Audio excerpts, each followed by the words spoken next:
Revenge never dies. One obsession unites them all. All right, let's talk about revenge. It is without a doubt one of the oldest and most powerful human drivers. It's an emotion that has pushed people to cross entire continents, topple kingdoms, and perform just unbelievable feats of endurance. Today, we're going to get into 3 absolutely wild true stories that show just how far vengeance can take someone. But as we dive in, I want you to keep one big question in the back of your mind. Where is the line between justice and revenge?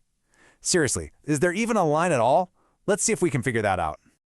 So, for our first story, we're heading to the American West. This is where a horrible childhood tragedy ended up forging one of the most legendary marksmen in history. This is the story of Frank Eaton, but you probably know him better as Pistol Pete. Just try to imagine this for a second. You're 8 years old. Your dad, an abolitionist in pro-Confederate Kansas, was just murdered in cold blood by a gang of vigilantes. And then a family friend leans him close and says those words to you. "My boy, may an old man's curse rest upon you if you do not try to avenge your father." Wow.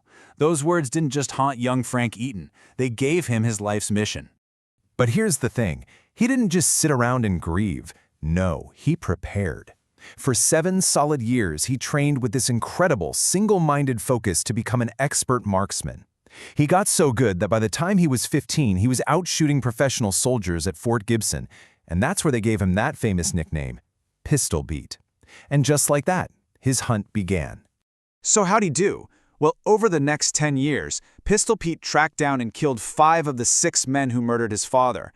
The 6th guy actually died of other causes before Pete could get to him. But still, he fulfilled that vow, that curse laid upon him as a child. And this is where his story takes a really unexpected turn. You'd think after a decade of vengeance, he'd be an outlaw for life, right? Nope. Once his mission was complete, he settled down. He actually used his incredible skills for good, serving as a sheriff. He had a big family and lived all the way to be 97 years old. He literally turned a curse into a whole new life. Okay, for our next story, we're really expanding the scale. We're going from a personal vendetta to the ambition of entire nations. We're leaving the American West and heading back to the Viking Age to meet a king whose quest for revenge literally redrew the map of Europe. Let's talk about Sweyn Forkbeard. Now, Sweyn's story actually starts with an act of betrayal against his own family. He overthrew his father, King Harold Bluetooth, to take the throne. Historians still debate why he did it. Some think it was a classic succession dispute. He saw himself as the rightful heir. Others point to religion.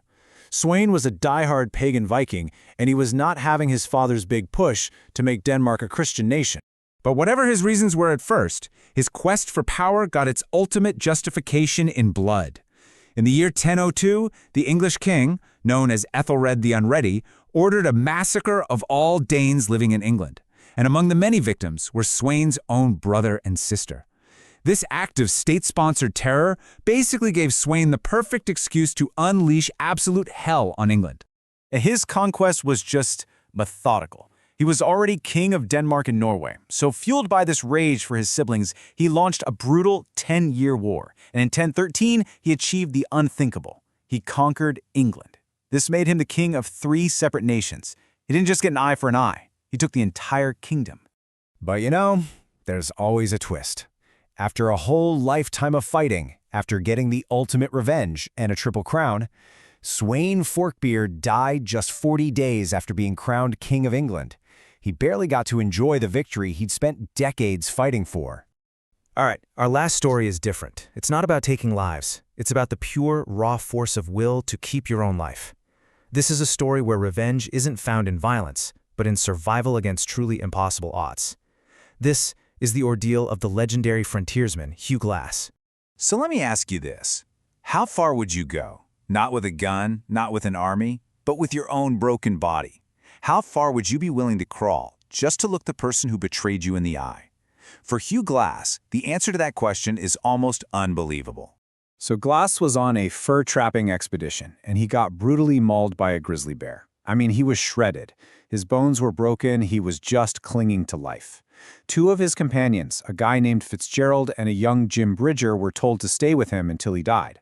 But after 5 days, they figured he was a lost cause, so they took his rifle, his supplies, and left him for dead. But Hugh Glass didn't die.